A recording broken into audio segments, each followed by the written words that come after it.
quest to evolve, we felt that it had to go back to the very roots of the beautiful game, which is easier said than done, as it turned out to be a huge challenge. So what was it that we focused so much of our efforts on? That's team strategy.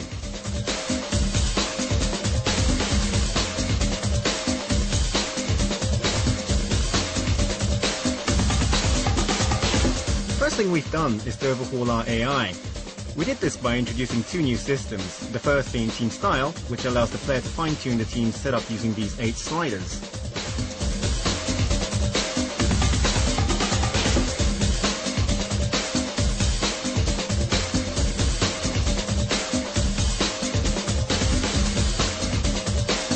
Let's see what happens if we mess around with player support. Move it towards 100, which is max, and the players will move ahead of the man in possession when waiting for the ball. Move it to 0 and they will all drop back behind him.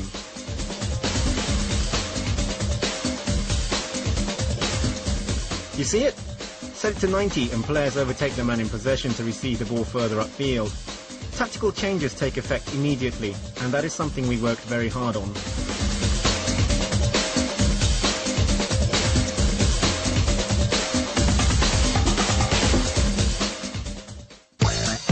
Okay, this time, let's see what happens if we adjust the support range.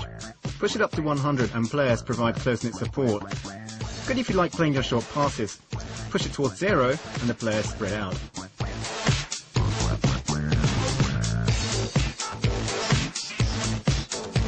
We've set it to 10 this time. Seems the perfect length for playing long balls, but you can see it really isn't the setup to play balls along the ground. It's always best to experiment to find your own level.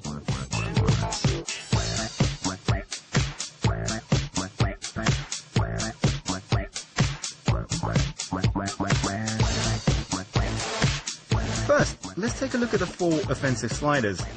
Set player support high, as well as support range, making short passes more effective. Position switches frequent, and attacking style more towards using the flanks, as Barca are a side that likes to play with width.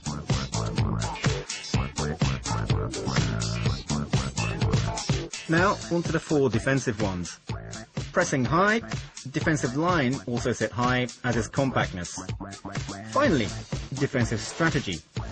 You can either defend in a single line across the pitch, or get players to cover each other as required. We think the former is more Barca. Imagine doing this with your team.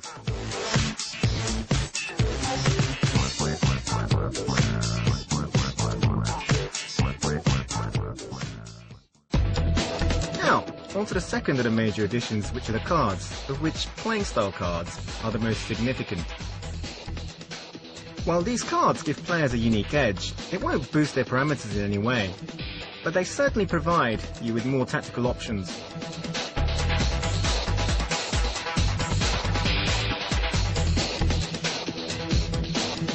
Let's see who has what. Daniel Alves has overlapping run. Pretty self-explanatory. Eto'o, chasing back, as he likes to pressurize people from upfield.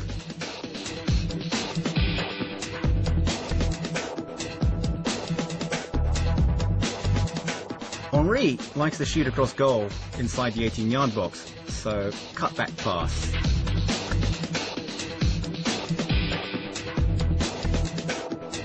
And for Messi, incisive run, as he likes cutting it from out wide. Playing style cards can also be switched off for tactical reasons. There are bound to be times when you want your team to be defensive. Okay, let's take a look at Daniel Alves. Switch his card on, and he'll always look to go forward.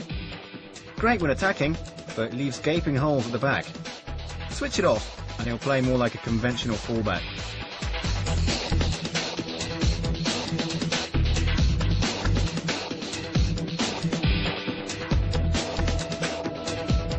In PES 2010, there's a huge range of tactical cards. They can give you more control over your players or help you outwit the opposition. Get it right and the effects can be devastating. Both cards and sliders play a massive part in getting the team to play just the way you want it.